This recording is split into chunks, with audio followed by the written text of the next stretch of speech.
Friends, आज हम बात कर रहे हैं फ्यूचर ग्रुप की और साथ में हम बात करेंगे रिलायंस इंडस्ट्रीज की।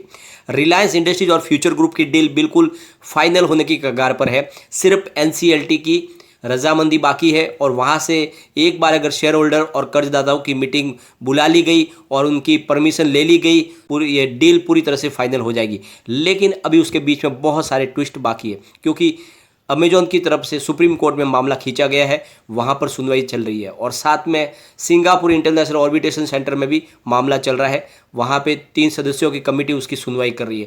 तो डील में अभी वो रोड़े बाकी है, लेकिन यहाँ पर डील का प्रोसेस पूरा होने में और सिर्फ एनसीएलटी में मामला बचा है। लेकिन अब वहाँ पर भी अमेजॉन ने रोड़े अटका दिए और साथ में फ्यूचर ग्रुप से लेकर एक छोटी अपडेट भी है, उसको भी हम डिस्कस करेंगे इस वीडियो के माध्यम से। तो पूरा वीडियो देखें, स्किप न करें। लेकिन फ्रेंड, उससे पहले अगर आप पहली बार मेरे चैनल पे आए तो चैनल को सब्सक्राइब कर दीजिए, एक बेल आइकॉन दबा दीजिए ताकि जब भी नया वीडियो बनाऊँ पहला नोटिफिकेशन आपको मिले। वीडियो पसंद आए तो लाइक शेयर जरूर कीजिए। चलो फ्रेंड्स, वीडियो स्टार्ट करते हैं। मैं हूँ आपका दोस्त SB दवे और हमारे अपने चैनल ऑनलाइन कमाई में आपका बहुत बहुत स्वागत है।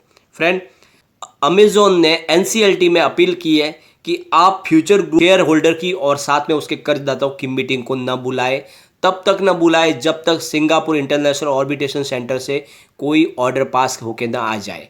तो इस तरह से उन्होंने एक अपील की है, क्योंकि अब मामला चला गया है एनसीएलटी में और एनसीएलटी को कहा गया है कि आप फ्यूचर ग्रुप के कंपनी के शेयर होल्डर और उसके कर्जदाताओं की एक मीटिंग अरेंज करें और उनके पास से सारी परमिशन ले ले और इस डील को फाइनल करें, क्योंकि फ्यूचर ग्रुप का होलसेल और रिटेल का बिजनेस अब रिलायंस इंडस्ट्रीज के अंडर में जाने वाला है, यानी रिलायंस रिटेल वेंचर के पास जाएगा और उसके बदले में मिलेंगे फ्यूचर ग्रुप को 24,713 करोड़। लेकिन उसके पहले अमेजॉन ने कहा है कि अभी ये मामला सुप्रीम कोर्ट के अंदर पहुंच गया है, वहाँ पर सुप्रीम कोर्ट में सुनवाई हो रही है और इसलिए फ़िलहाल आप इस मीटिंग को अरेंज न करें और इस पर रोक लगाए, क्योंकि अमेजॉन को पता है कि अगर एनसीएलटी से एक बार शेयर होल्डर और कर्जदाताओं की मीटिंग फाइनल हो गई और वहाँ से अगर अप्रूवल मिल गया तो फिर अमेजॉन कुछ नहीं कर पाएगा। इसलिए उन्होंने लास्ट हथियार के तौर पर एनसीएलटी को एप्लीकेशन दी है फ्रेंड्स। लेकिन जैसे कि आपको पता ही है, अब अमेजॉन के पास रास्ते बहुत कम बचे हैं, क्योंकि जैसे एनसीएलटी है तो उसको रोकने का अधिकार नहीं है अमेजॉन को। एनसीएलटी अपनी तरफ से कार्रवाई करेगी और जैसे कि आपको पता ही है, एनसीएलटी सारे शेयर होल्डर की मीटिंग बुलाएगी और साथ में जो कंपनी के जो कर्जदाता है, जिन्होंने कंपनी को पैसे दिए हुए हैं, जो कर्ज दिया हुआ है, उनकी मीटिंग बुलाएगी। तो वो ऑलरेडी सारे लोग परेशान हैं, यानी ये मीटिंग डिले होने की वजह से सबकी मुसीबत बढ़ चुकी है।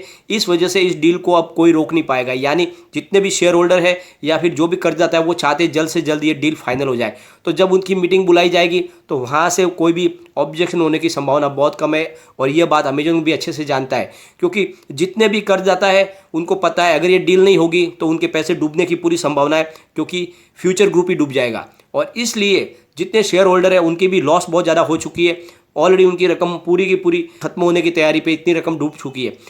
तो इस वजह से जितने शेयर होल्डर हैं और जो उसके लेनदार हैं वो सब चाहते हैं कि डील हो जाए। तो अमेजन को पता है कि वहाँ से कोई ऑब्जेक्शन होगा नहीं और जो भी है उसी को इस डील को रुकवाना है। तो इसलिए वो पूरा अपने अंतिम हथियार के तौर पर उनसे एनसीएलटी से दरखास्त की है कि जब तक सिंगापुर इंटरनेशनल ऑर्बिटेशन से कोई फैसला ना आ जाए, आपको इस शेयर होल्डर की मीटिंग और कर्जदाताओं की मीटिंग को नहीं बुलाना चाहिए। तो इस तरह से उन्होंने एक अपनी तरफ से कोशिश की है, लेकिन एनसीएलटी की तरफ से अभी तक इसके बारे में कोई भी जानकारी सामने नहीं आई है।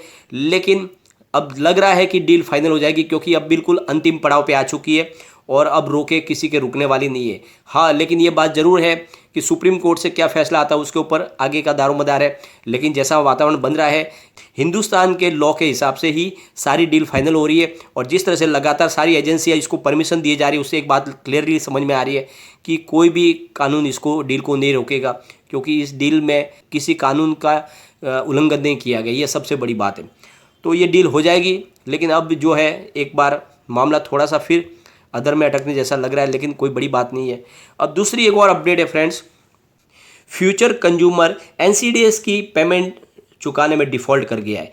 कंपनी ने कहा है अपनी रेगुलर फीलिंग में कि 19.89 करोड़ का जो ब्याज समेत जो अमाउंट बनती है एनसीडीएस की, जो है 15 नवंबर 2020 की, वो भी हमारी पेंडिंग है, वो भी हम चुका नहीं पाए फ्रेंड्स। और अब जो वापस डिफ़ॉल्ट कर गई है कंपनी वो है 15 फरवरी 2021 की, जो अमाउंट है 11.76 करोड़ और साथ में एनसीडीएस के 5.58 करोड़ की रकम जो उनको चुकानी है।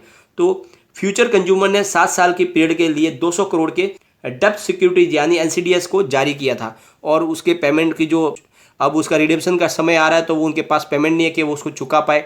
तो इस तरह से जो पिछली बार भी उनका डिफ़ॉल्ट कर गए थे और वापस उसको फरवरी में यानी नवंबर में भी डिफ़ॉल्ट किया था, फरवरी में वापस जाकर उसको डिफ़ॉल्ट कर गए।